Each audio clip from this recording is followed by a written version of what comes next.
Hey, what's going on, everybody? Kemke here on GeForce TV for ONTrack Weekly.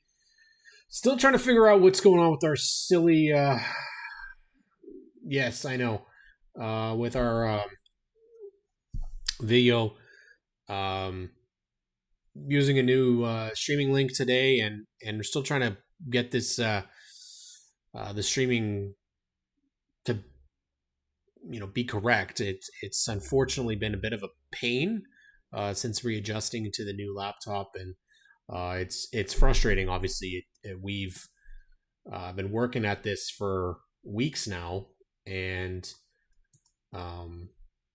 still not having the best of success. Facebook right now, our stream doesn't seem to be working very well.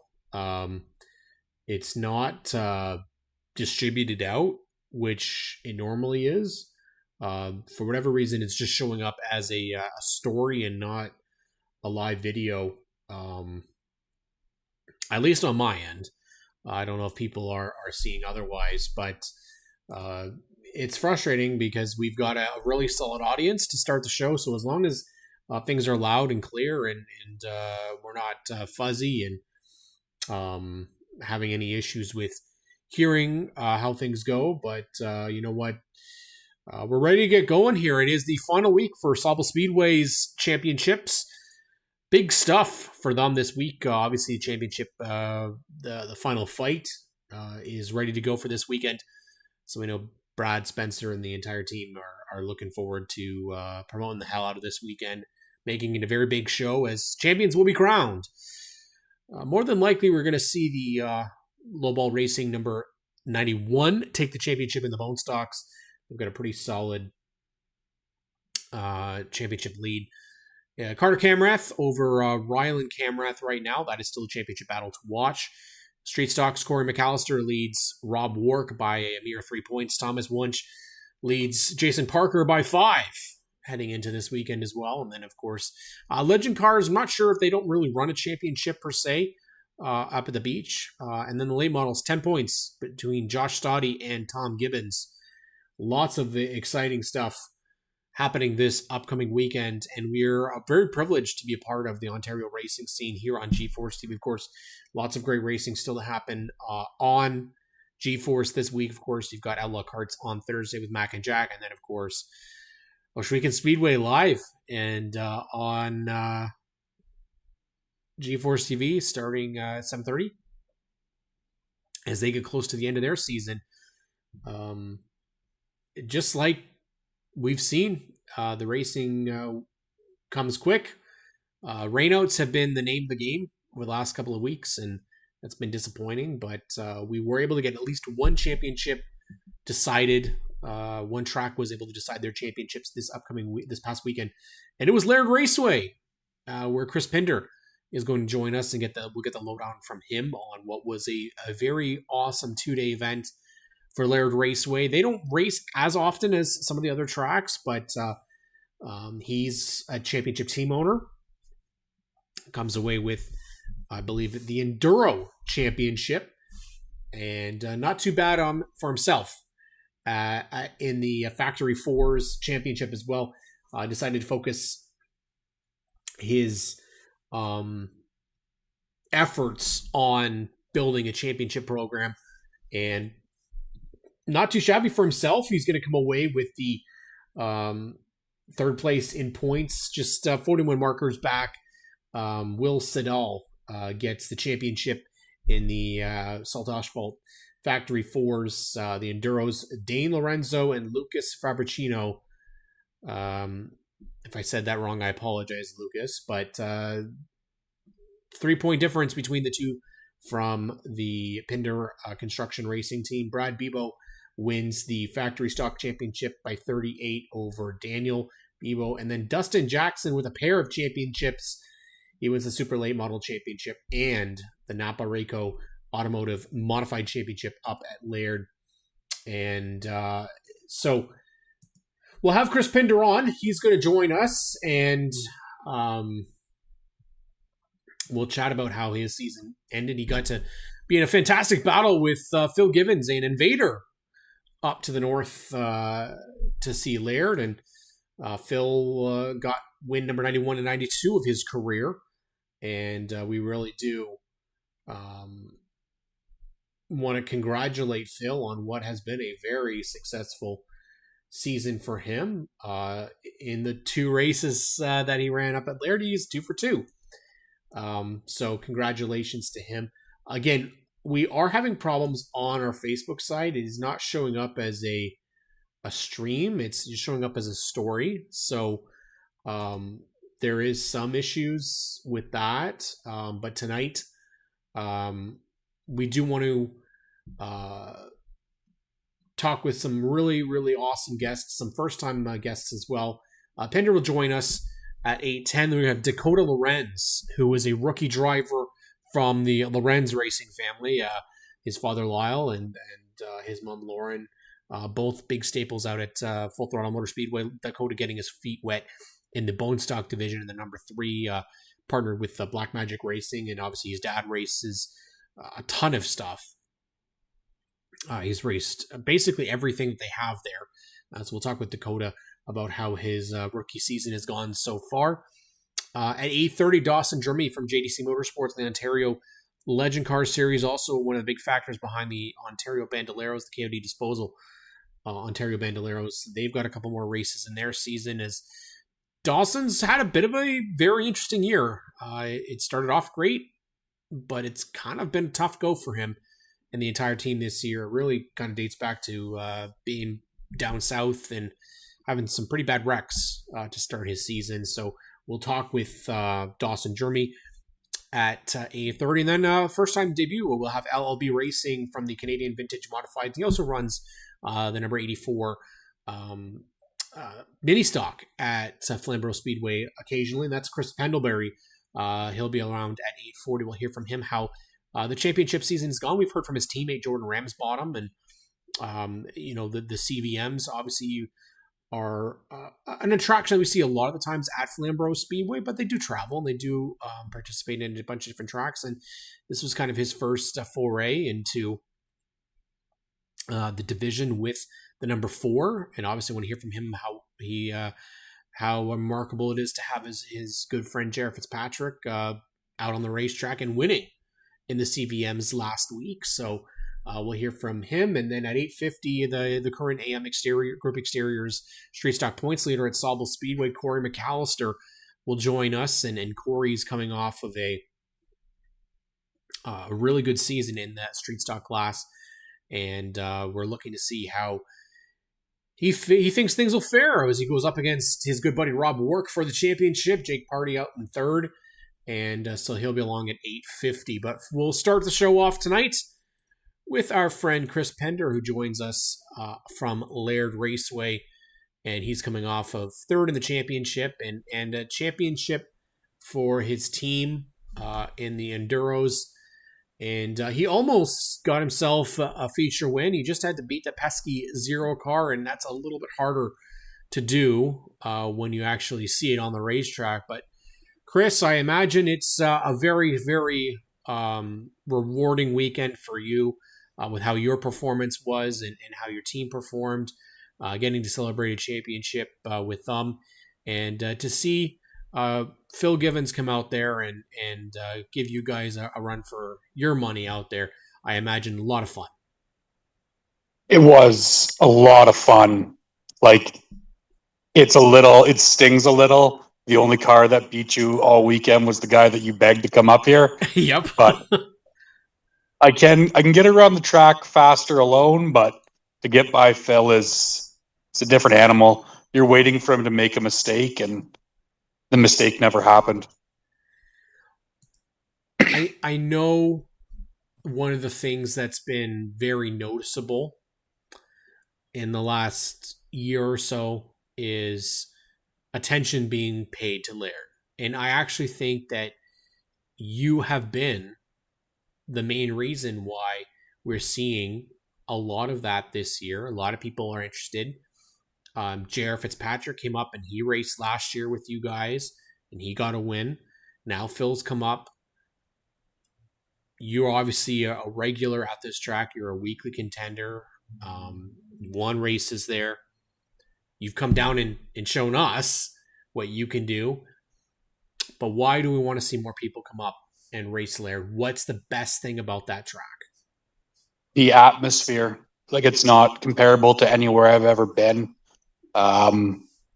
You cross onto the track and you see 5,000 people in the grandstands, shoulder to shoulder, kids. Like you're crossing out of the pits, and from the fence line to the grandstands and the pits, there's not room to walk.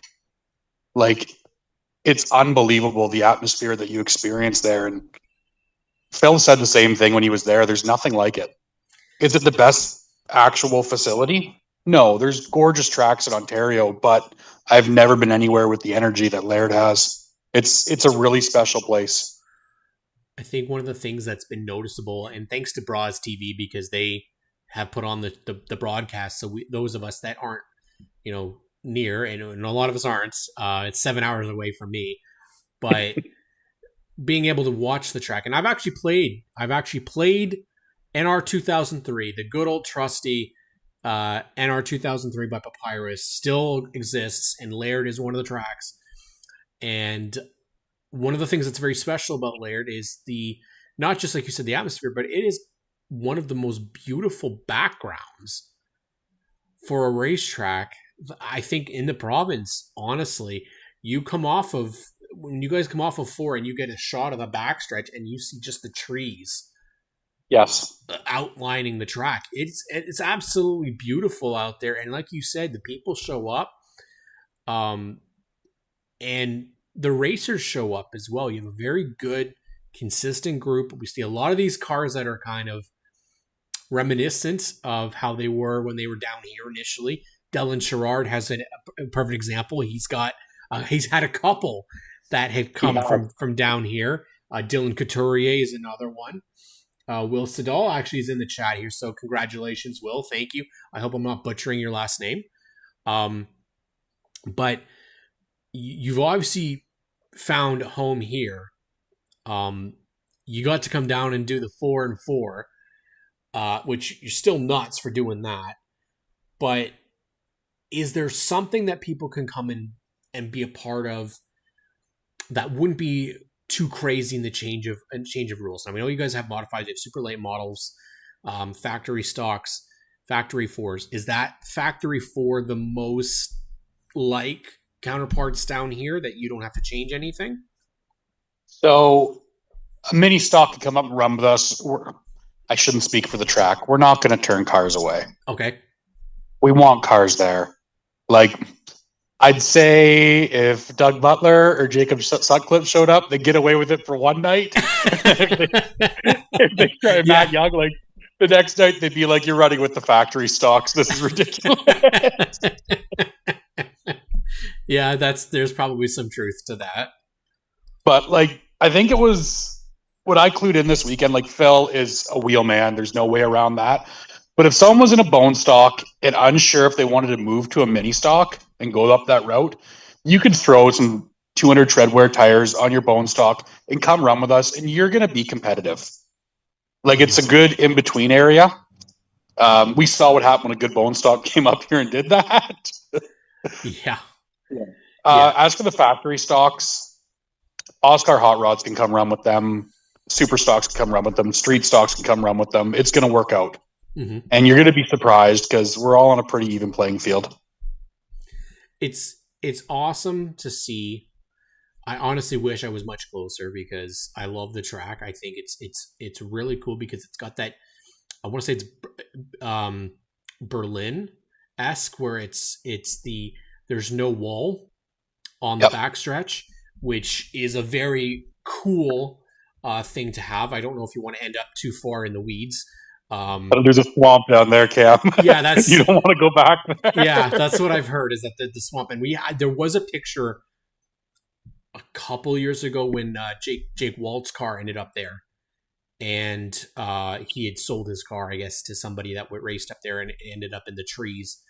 And I actually would prefer that, I think, over the concrete wall. We've seen a lot of bad concrete wall hits this year, and so I don't know if you end up with a little foliage in the passenger side of the car, maybe that's not so bad. But you also got to be a championship team owner and celebrate with the team this year with an enduro championship. How awesome was that feeling?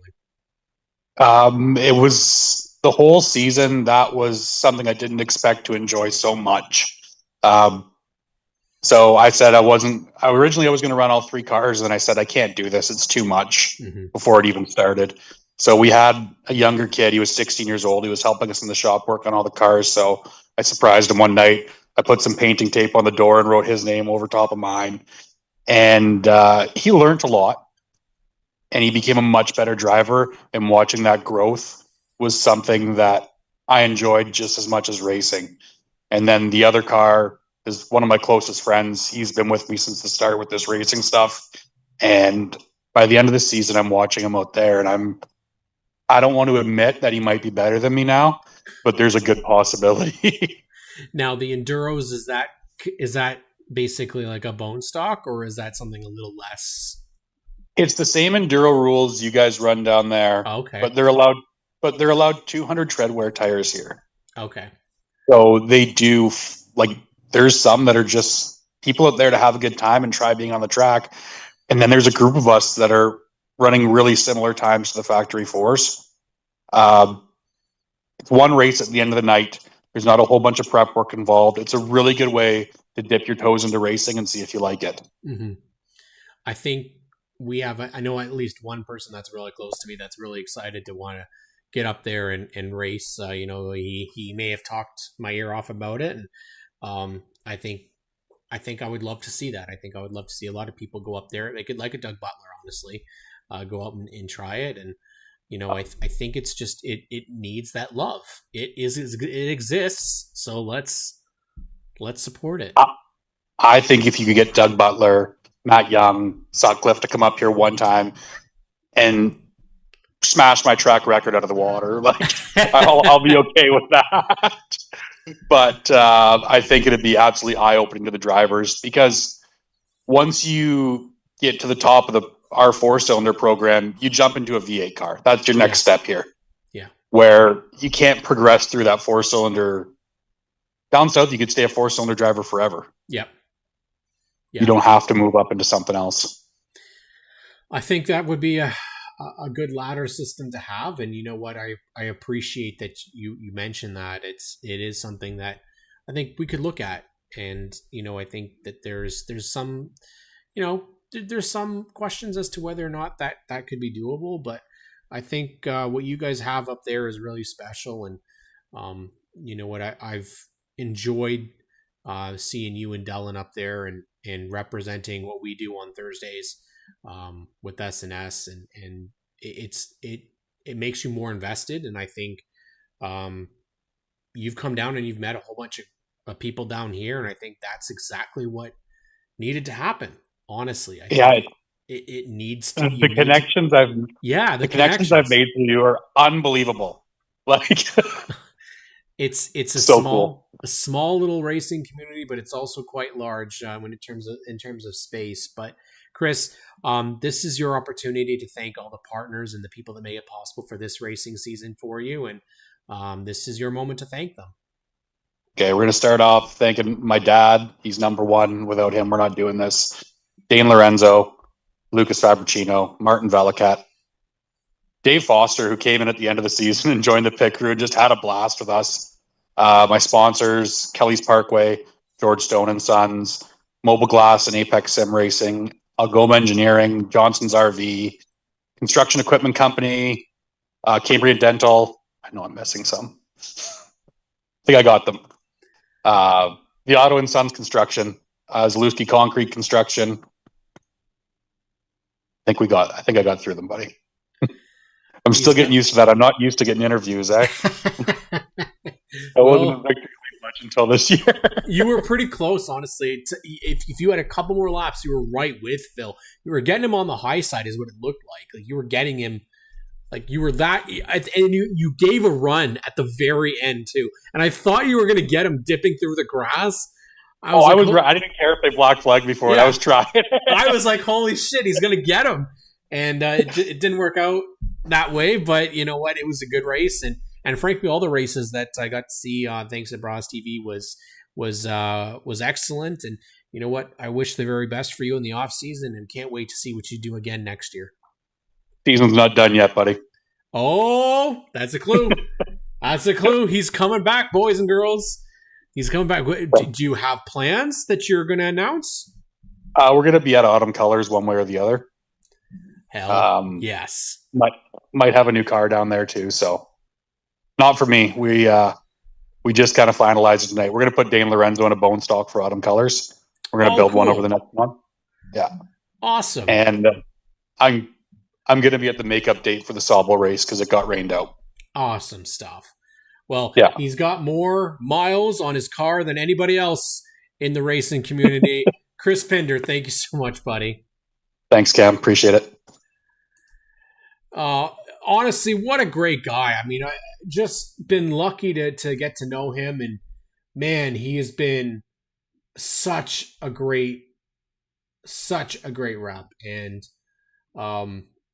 just so incredibly impressed with everything that he's done, and he's such a good rep for the track. And we're gonna go out and we're gonna talk with a young fella who's just getting started. Honestly, he's in his first year of bone stock racing out at Full Throttle Motor Speedway, and you know what? It's gone pretty well, I think, so far. And he joins me now, and that's Dakota Lorenz. Dakota, how are you doing tonight? Good, you? Good, thanks. Well, first off, let's get started in this conversation with you've been racing for the full season in the number 3 out at Full Throttle Motor Speedway. How's your season gone so far? Good. Yeah. What's been the highlight for you? Racing with everyone. Yeah, racing with everybody. So who are the people that you get to race with on the sure, you're racing with everybody on the track, but who's somebody that you're kind of side by side with a lot? Bobby Tolton. Chris Johnson. Yep. Chris Johnson. Sorry, my cat's moving a whole bunch of stuff. Yeah, that's great. And so obviously you've been able to do you've done the full season so far, right? You've done every single race? Yeah. Yeah. So how are you feeling behind the wheel now? Obviously, imagine the first race was kind of a lot, and you feel comfortable each race now? Yeah. Yeah. So I'm curious. You have a dad that races everything. Yeah.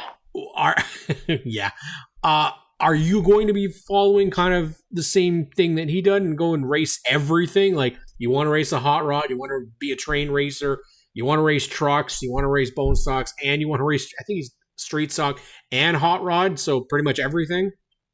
Yeah. Yeah. So I would love to do that. What's the first car that you want to move to from, say, a bone stock?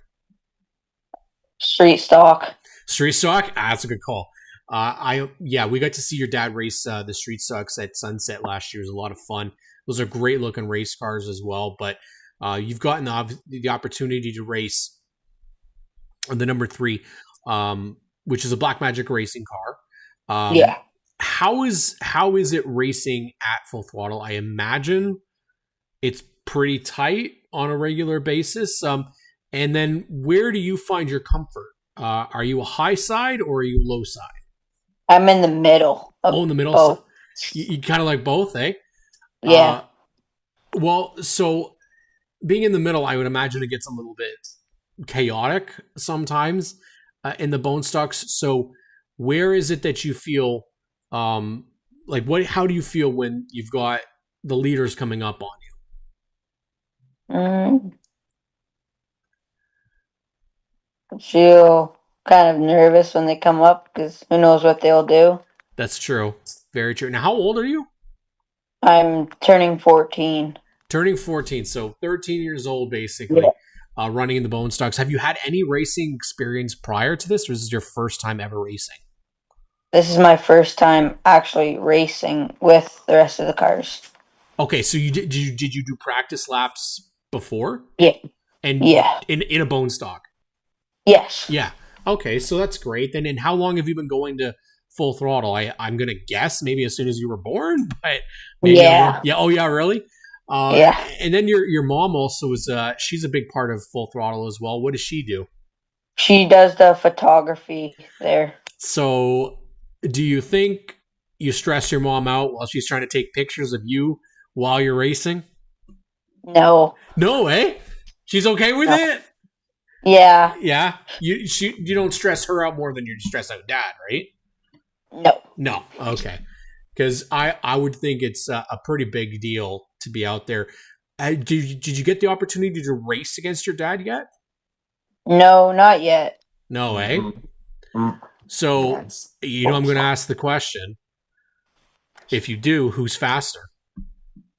Dad is. Yeah? For now? Or forever? Probably forever. Oh, okay. He's being nice. He's being nice. Damn, he did race against me. I thought so. He's embarrassed. Someone's Ouch. making up false stories over there. What's the end goal for you this year, bud?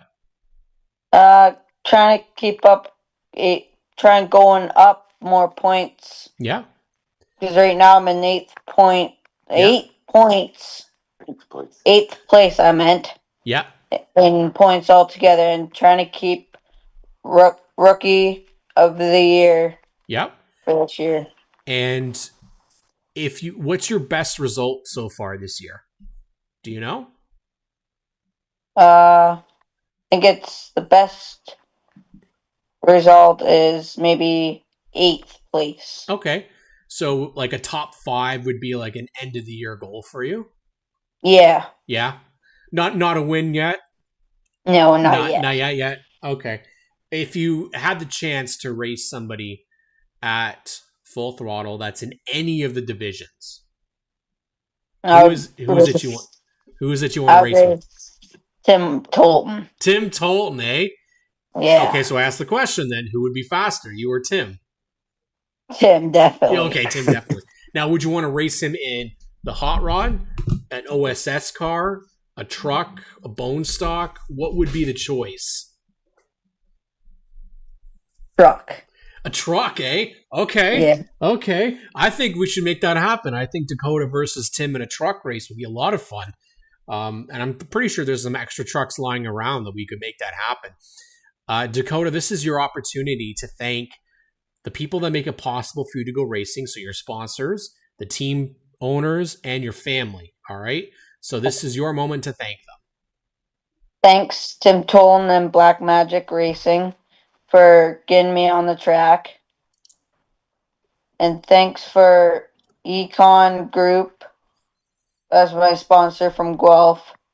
Thanks to CG3 Haulage from Mount Forest. Waterloo Appliance from Waterloo.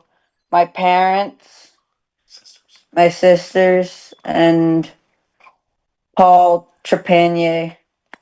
Excellent. Awesome. Well, you know what? We can't wait to see more of what you can do out there, Dakota. It's been awesome to see you repping the number 3, which is one of the best racing numbers you could possibly have. We can't wait to see what else you can do this year, buddy. Best of luck. Thank you so much for joining me tonight. You. Yeah. Dakota Lorenz, his first interview here on ONTrack Weekly, did a great job. Really, really proud of him. It's a little daunting to do your first interview live, for one thing, and to do it with a big goof like myself. Luckily, this next guy doesn't need any assistance with interviews. He's done a lot of them. He wins quite often. And the only thing I don't know is if we can... There we go. Is now we can see him. And he is joining us now. Somebody I've wanted to talk to for a while, but he's a busy man, and he's been all over the place. Dawson Drimmy from the Ontario Legend Car Series and JDC Motorsports. Dawson, I hate to be that guy, but has the Ontario Legend Car Series matched up with Oscar for the worst amount of rainouts in one season? Because it seems like you guys have been hit 3 races in a row as a complete gut punch to your entire season. 4 now. It's getting pretty frustrating, It'd just be nice to try and get back into victory lane this year, but obviously Mother Nature has not been on our side at all. No, and it sucks because you guys had a double shot race that was supposed to happen this past week. You guys had a chance at Sauble, and you didn't even get even close to getting that race done. You got heats, and that was it. And then Peterborough heats, and that was it. And now you got 2 races that you still got to make up, plus the rest of the season. Do you guys know now if those races are going to be made up or they've canceled? We're back at Sauble once more time, and then we're back at Peterborough for Autumn Colors. It'd be nice to see a couple features done at Autumn Colors just to, make the weekend not drag on as long for us, but I don't make those calls. You know what? Actually, speaking as a fan, I would like to see that. I understand that there is some prestige and they like doing the non-winners and stuff, but I would love to see maybe 2 features instead of the kind of nostalgia acts. I mean, at the end of the day, the championship for me is what's most important as a fan. Like, I want to know who's going to come out and win, and it's a tight championship battle, obviously, between Adam Cuthbertson and Keaton right now. I mean, obviously, there's still a chance that other people can get in there, but as the teammate of the kid, it's got to feel really cool to see your teammate having a season. I would argue it's probably his best season that he's been with you guys. Best season, most consistent for sure. And unfortunately, he had one night where the car kind of broke on him and we couldn't get him to finish the race, and could be a lot closer. But I've put my own stuff on the back burner for now and try and get him run up front as much as he can be. You guys have had the opportunity to bring some new faces and returning faces back to the Ontario Legend Car Series this year as well. Obviously, Mike Wallace was one of them. Mitch Wright was one of them as well. And then my personal favorite, Colton Everingham.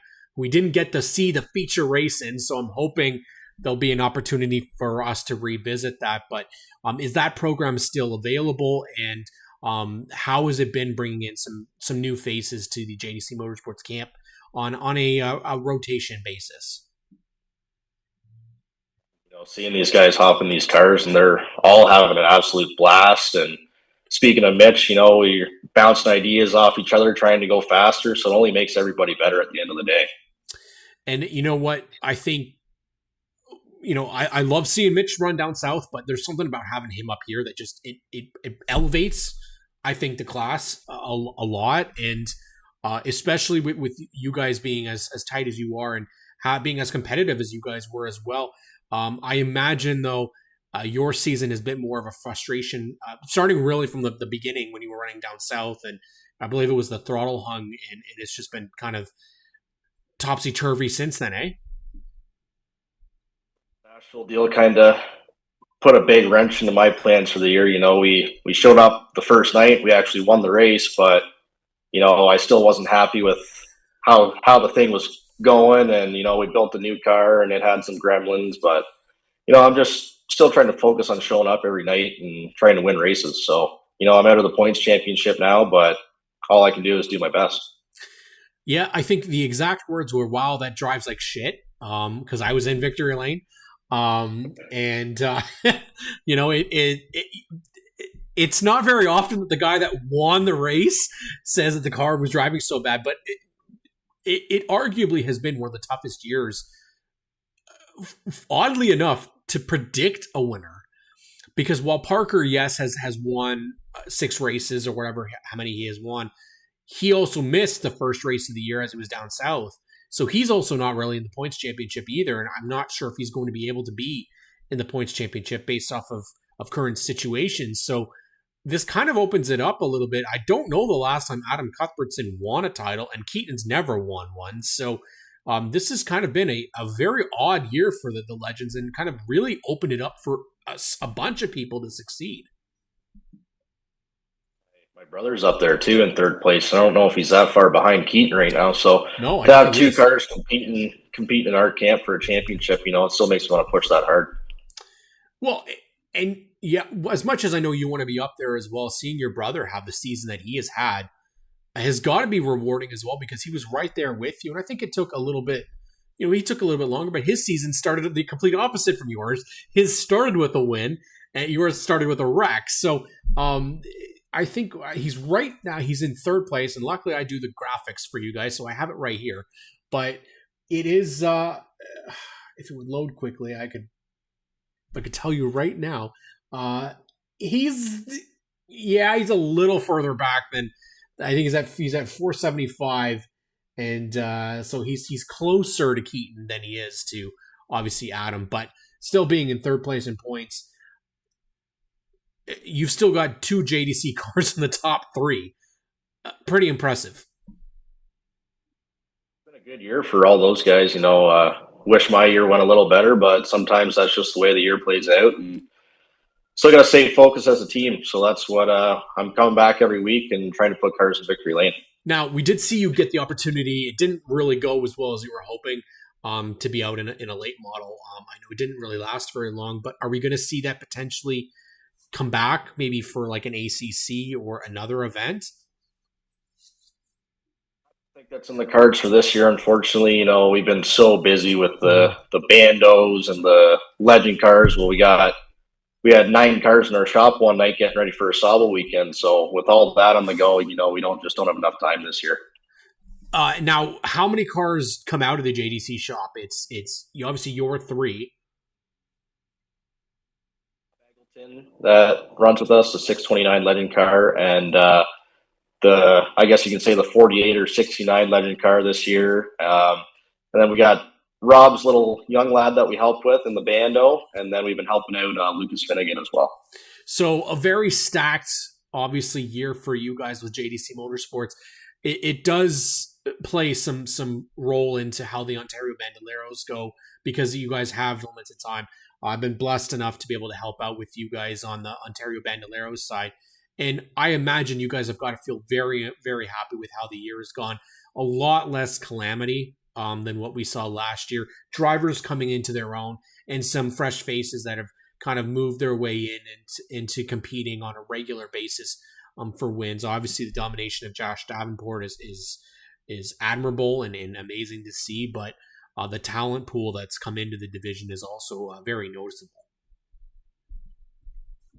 That unbelievable year, and then Lucas Finnegan gets his first win in the bando a couple weeks ago, and you have Owen F-Brave running up front in his first ever year in a bando. Ava Bounty's been doing unbelievable. Landon Sellers trying to remain the title defender. So it's been a really good year, and we've had a lot of interest in bringing some more up from the States. We're just trying to get the things built so we can bring them back up here. I mean, by current count, I easily see us going over 20 next year. I know that there's likely to be some departures. There's likely going to be some additions, but the fact that there's conversation now, and I think what was a lot of worry when these cars first came up, and I remember seeing it on social media, that people were absolutely against it, which is totally fair. Ontario has had the junior late model program for many years, but I think the benefit that we're seeing now is starting to become a little more prevalent, that you can take these down south, you can run and part of the summer shootout series, or if you want to, you can go out west, or you can go out east. Hell, if you wanted to, you could go overseas and race them. Like they're available everywhere. How do people get in contact if they would like more information on the Bando program or even the Legend Car program? Contact is for me or my dad, Jeff Drimmy, or Dawson Drimmy on Facebook. Shoot us a message, either one of us, and we deal all the parts for the bandos and the legend cars in Ontario, so we can get you whatever you need to be set up for the end of this season or next season. I'm going to throw this out there because I know there was people that were doing this that were looking to get into the program, looking to get into a legend. And I just want to throw it out there because you've been in this series for a long period of time and you put these cars together. The risks of buying a car that's secondhand on the same marketplace, what should people be looking for, and what should people not say? Absolutely don't do this. What advice would you give to people? saying for the last 5 years, and that's do not buy a 1250 motor car. Buy Okay. a FZ or an MT09. There's not very much maintenance that goes into them. Your standard oil changes, and they do not blow up on you. So, and that at least that we've had to deal with, but they're just super reliable. So, Well, you know what? We're going to talk more in the future, but I know we're over our time right now, of course, because I'm just a nonstop talker. But Dawson, thank you so much for coming on, man. Best of luck for the rest of the year. Best of luck for JDC Motorsports, and let's have a great end to the season. And thank you for joining me tonight. So that's Dawson Derby. We had a little bit of delay with his i headphone things, but I appreciate him stopping in and having a conversation with us. And we're bringing on Chris Pendlebury.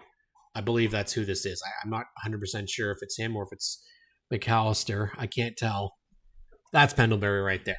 So we're bringing on Chris Pendlebury right now because we are a little bit past the time, but he's here and he's got trophies behind him, which is what we always like to see. And Chris joins me now from the Canadian Vintage Modifieds and also the mini stocks. He kind of does everything, and he joins me from LLB Racing. Chris, how you doing tonight? Pretty good, buddy. Yourself? Doing great, and I'm really excited to get to talk to you. Obviously, you're out there in the Canadian Vintage Modified for the full season championship and that beautiful number 4 J.R. Fitzpatrick looking ride. How does it feel to be back out running full time, and how has the season gone for you? Man, it's been pretty awesome. It's been pretty awesome. We learned a lot this year. It's been pretty tough getting into this new class with the V8. I'm so used to 4 cylinders and stuff like that. So first few races, we just went out, followed the guys around, and we've picked up the pace. Haven't been lapped down, so we're doing pretty good. I think we're sitting about 5th in points right now. So it's been a pretty good year. It definitely seems like the series is going through a bit of a transition in terms of personnel. Obviously, we're seeing names like Ricky Williger move on and try their hand at something else, and fresh kind of faces, yourself and Jordan obviously coming in, and we've seen Dave Evison, Alexandria come in, and giving it kind of fresh faces, which is extremely important in a division like this. You guys have also gotten the opportunity to run Delaware with these cars. You said it's an adjustment period, but I'm curious for you what the biggest adjustment is. Is it the V8? Is it the steering? Is it just the way the car handles? What is it that you found? It's definitely the way the car handles. That's a big thing. These cars are pretty much animals. I mean, even JR can tell you that too. The tires are a big change as well. Just the adjustments you can do to these things compared to like the mini stock or the pure stocks and stuff like that. There's a lot. I've learned quite a bit being on JR's crew and stuff like that. But we're plugging away, trying to make it better, and hopefully next season we can come in even stronger after some changes. It definitely looks like you guys adapted really quickly to this division, and obviously it's one of my favorites. And I had never seen it before. This year, actually, this is the first time I've ever got to see the CVMs. Mainly, had never really been interested, but honestly, from where the field was at the beginning of the year, it seems like you guys are all a lot closer. And TJ and Jason, I know Jason's not been out there as much, but they're not getting away anymore like they were at the start of the season. It's got to feel rewarding that you guys have come so far in such a short amount of time. Yeah, no, it's been great. Like I say, first few races, those guys are just driving away from me and stuff like that. But we're trying to keep up with them. We're doing a pretty good job now, and hopefully we can get a podium finish by the end of the year. I mean, you're definitely close. Like it seems like you're like right there. What is it that you need to just get that next step? Is it your start, your finish? Is it something with the car, something with the driver? Where is it that you feel that you're just missing that next step? I believe it's my starts. My starts are a little rough. TJ Marshall's actually come up to me and gave me a few pointers on my starts and stuff like that, and I've tried and we're working on that. But I feel it coming. Like we've had a bunch of P4s, so it's been great. Yeah, I think that's the best kind of position to be in your first year, is on the cusp of the podium instead of being 12th or 15th or not finishing races. Where I think you look back. And last year was a really tough year for Lisa and the entire team, is that they just couldn't get any momentum. It was like one after another after another. If it was not one, it was both cars they were having mechanical problems with. But this year, you guys have been lights out. Like every week, you've been competitive, running top 5, top 10. And that's what you need to be successful. Now, obviously, Flamborough is kind of the home base, but you guys did get an opportunity to run big track at Delaware Speedway for the Comfort Bears 100 or whatever it was, Comfort Bears special feature. How was that experience getting to run the big track with the CVM? That experience was pretty awesome. Yeah. It was my first time actually on Delaware. I've never driven really? on Delaware before. Yeah, been there a whole bunch of times crewing and stuff like that, but never been on the track. So it was a big learning curve. Did not have the right gear in. We thought we did, but we made the best of it. We had a lot of fun, and we kept the car clean and brought it home one piece. So, I mean, that's exactly what you want to be able to do. Would you be encouraging if they had the opportunity to go to say a Varney or a Sauble, Peterborough? Would you be encouraging to see more traveling, or do you think it works with just kind of more of a home-based track and maybe one race outside of that? Yeah, no, I think if we ran a few tracks, I think it'd be a lot of fun. I like the traveling. I don't mind that at all. So, yeah, I hope we do get to go back. I think Delaware is definitely in the cards next year, but I hope there's another one. I would tend to agree. I think that the show obviously was maybe not what we wanted. It was kind of a little, it was a bit spread out, I think, but for the first time in I think ever, I'm not sure. Maybe you guys ran years before. I can't really remember. TJ and Jason, they've ran there. Well, Jason in the mod, obviously, he's ran there a whole bunch of times. Those guys have been on that track. A lot of us haven't, so it was a big learning for all of us. And I hope next time we can stay a little bit closer together and not too many people drive away. Now, if you had a suggestion for somebody that you feel is primed to take the next step, that's in that CVM class with you, is there someone that you feel is on the cusp of making it to either the top of the podium on a regular basis, or someone that is on their way to finding more success that you race with? Well, I mean, I'm biased here, but Jordan's doing pretty darn good. He's getting up there a lot more. He's getting up there. Tyree Appel's doing pretty good too. He's only had I think one podium this year, or one P1 anyways. Yeah. But I think he's going to get a lot better as well. There's a lot of upcomers that are moving pretty fast, and I like to see it, and I like to stay with them. Yeah, I mean, I think that's the best thing that we have going forward for this class, is that you are seeing people get better. And that's the most encouraging thing about it, is that while you've seen guys in the past maybe struggle, they're not staying back there. You're seeing guys like Mike Pod or Scott Tonelli or Ty or yourself routinely swapping in and out of the top 5. And that makes a better championship. It makes a better season. As much as domination is great and can be awesome, I think seeing these new fresh faces is going to just make everything much more exciting. And I think for a build off of this, I would love to see you guys come to like Peterborough, one track with like one lane racetrack with all the CVMs. Like, that'd be crazy. That would be. I think the same thing about Pro Challenge. Honestly, I think you guys are very comparable in that. If I was going to build a show where you guys are traveling, I would take Pro Challenge with you, or another division that maybe doesn't get enough love, because I think that was a big eye opener for people. You guys got to be broadcast. Not saying that Pedal Power doesn't get a ton. They do amazing work. Yeah, but there's a difference between having a live broadcast on Rogers, where it's being seen by people at the track and also at home. I think that did great things. And I think for the opportunity to have your club showcased on a market like that must have been a really, really cool experience for you guys. Yeah, it was definitely awesome to have and be there and be invited. Like it was a good show. All around, it was good. How does it feel to see your man JR back behind the wheel, kicking your guys' ass? That was pretty awesome. I know when he got behind me, I waved him by, and that was the first race there. And he basically said if he didn't catch me, he knew he wouldn't hear the end of it. And he's probably right. Yeah. And he goes back out and does it again at CTMP, like he never left. Man, he's just like he never left. First time in the car, have it running proper. Had a little bit of a transmission problem. I wasn't there. I wasn't able to make it, but it was pretty cool to watch. It's awesome to see it. This is your moment to thank your partners and the people that make it possible for you to go racing, Chris. It's awesome that you got to go out there. One of my favorite looking CVMs.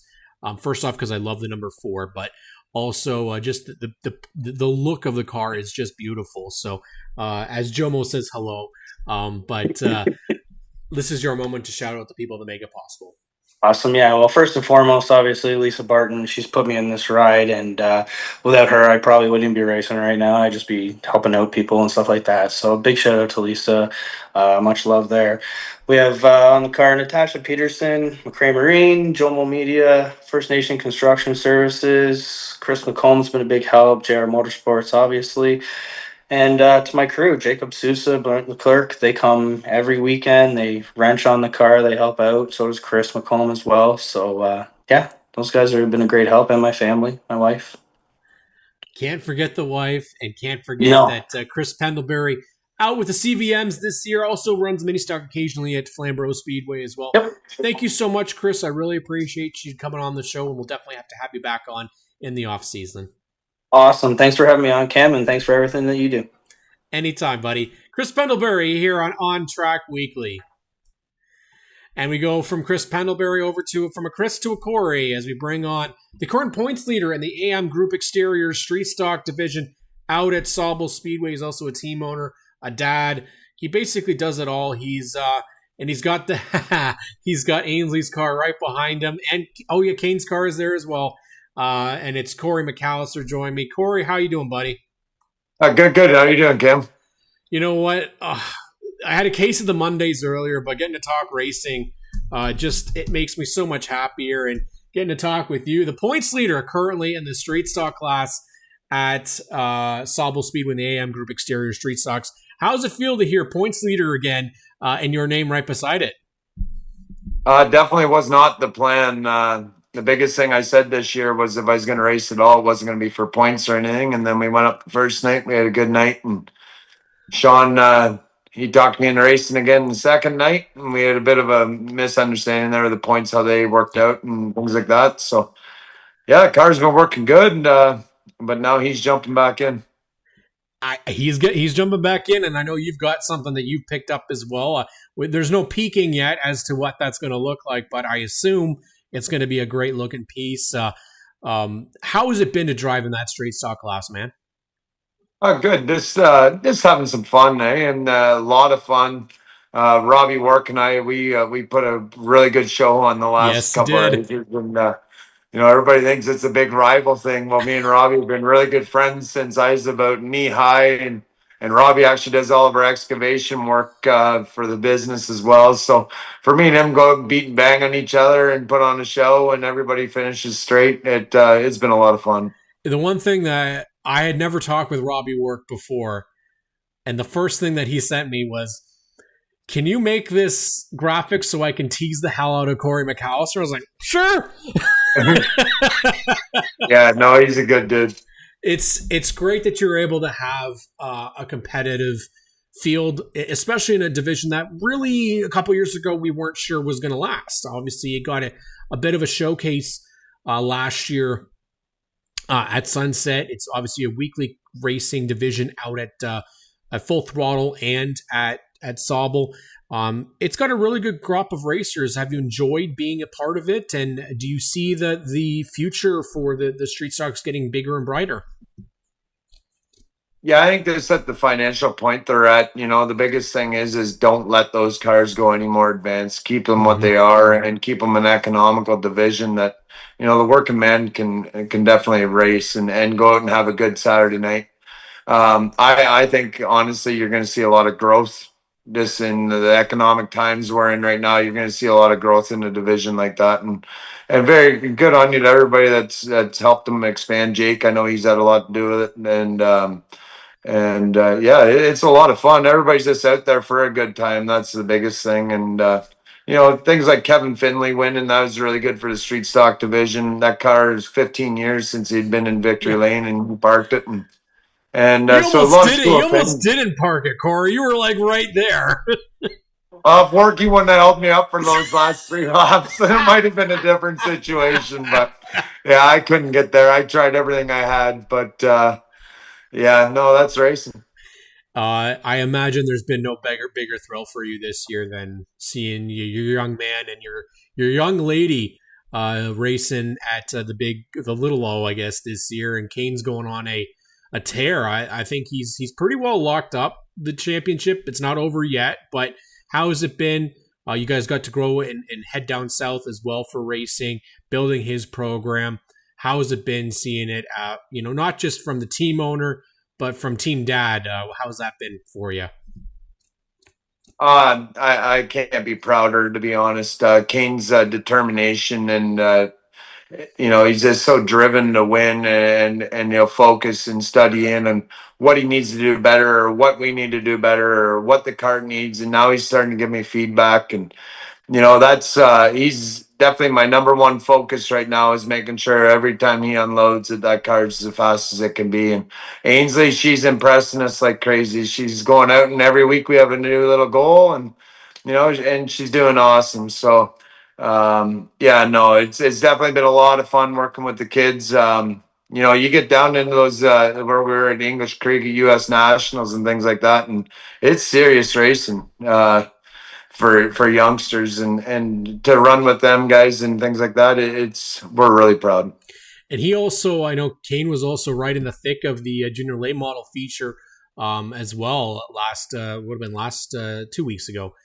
He was right in the thick of that as well. So, and I'm seeing the success in that car as well. The speed is much faster than he was. He looks very comfortable. It's got to be rewarding seeing that the work from the dirt is paying off on the pavement as well. And he's showing, again, he's not showing his age. He's showing speed, which is extremely impressive for the age. Does it get tiring seeing your kid win compared to when you were winning? No, I think I'm prouder seeing him win, to be honest with you. Just the accomplishments and this, and when he tells me, yeah, Dad, it's a bit loose in, or it's a bit tight in center, it's a bit loose off, and we make those adjustments and it goes out and he goes faster.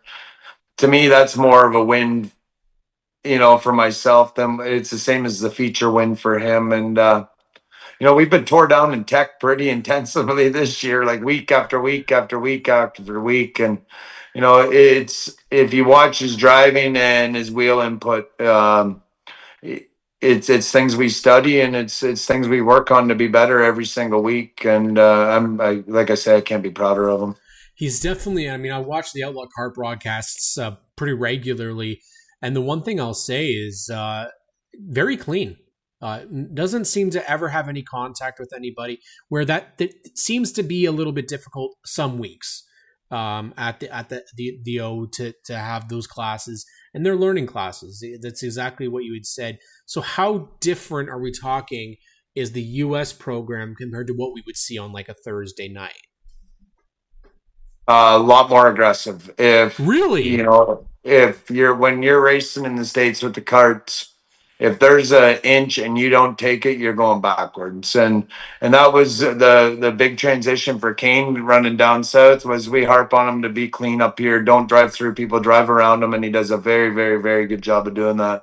But down south, everybody's so close that you have to drive it in. You have to take the chances, and that's the only way the carts go forward. And so that was a big learning curve at the last track, or the first track we just went to, Viola.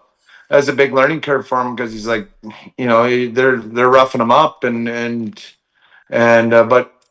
Kane responds very well to that too. If he'll race you the way you race him, he's definitely got that nature from myself, so he learns pretty quickly. I think one of the best things about all this is seeing the progression week to week. And I know like Ainsley was out there for, a couple of laps at first, and now she's the last race and she was out there for the whole thing. And that's the coolest part is we got a couple of racers that are out there and And they seeing the kind of the change week to week, it's the coolest thing, man. And I imagine as them being your kids and you're getting to see this, plans are going to change obviously for your future as to what you do. How are things going with Two Speed Motorsports?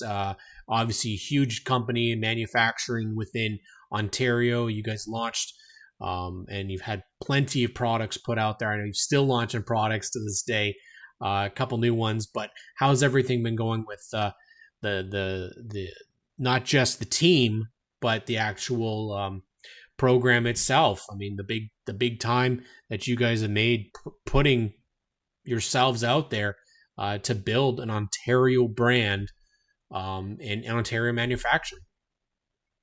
Yeah, it's going good. The filters have really caught the dirt world's attention now too, and that's kind of the good thing when they go hand in hand, the motorsport side and going to the track on the weekend, meeting people and introducing them to the product and showing them product and things like that. And Joe's done a very good job of that too. He traveled the whole East Coast this year. And instead of looking at it in a book, if there's a trailer there, it's kind of like the Snap-on tool truck. If you're thinking about that tool and then you look at it, you're probably going to buy it. So, if you have a good product and you take it right to the customer, so it's been successful. Things have really kind of changed where we went back to just selling the parts, the pieces, and things like that, and overall, no, it's really good. We're still building a few new cars over shop and within too, so it's good. It's awesome to hear. I know it's been a long season for you, a lot of racing, as it always is. But I want to thank you for taking the time, and hopefully you can. You got to beat Rob you got 3 points on him right now. I'm not sure how that works because I don't think they've announced yet if your finale is this Saturday or if it's going to be Riptide. I messaged Spencer today about that. It's Riptide, but okay. He's got a new problem because the new street stock's faster. So he's better get in the shop and get to work if he's watching this. That's for sure. Well, Rob's going to be in trouble then. He's going to have to get moving. There you go. Corey, thank you so much for joining me tonight. Best of luck for the championship in the coming weeks. Right on. Thanks a lot. Corey McAllister here on ONTrack Weekly, and I want to thank each and every one of you guys for tuning in on Monday here on GeForce TV. If you haven't already, give us a like, subscribe to the channel. Of course, you get Race Rivals Race Chat every Tuesday with Adam Ross and Clinton Jeffrey. You have myself, ONTrack Weekly, on Mondays from 8 to 9 p.m. Of course, the Race Rivals Race Chat is on 8 to 9 p.m. as well tomorrow. And then on Thursday, Outlaw Karts starts 7:30. I believe it's 7:30 on GeForce TV, of course, getting to see the stars of tomorrow, including, as we mentioned, Kane and Anthony McAllister is a part of that program on Thursday nights. And then, of course, the Big O, Oshweekon Speedway, on Friday nights. I look forward to seeing their season as it wraps up, of course. We've got lots of content all off season long, but of course we're teetering on getting to 23,000 subscribers here at 22,600. So let's get ourselves up to above 23,000 by the end of the season. That would be great. For those that tune in each and every week, I want to thank you, and I hope that potentially we can get some more faces onto the ONTrack Weekly. If you're interested in being a guest or you have a suggestion as a guest, please reach out to me on Facebook. My name is Cam K. Harris on there. And you know what? I don't know how blotchy and how bad the video will be as we exit, but hopefully it'll work out. Give us a thumbs up and have yourselves a great night, everybody. Thank you for tuning in on ONTrack Weekly, only on GeForce TV.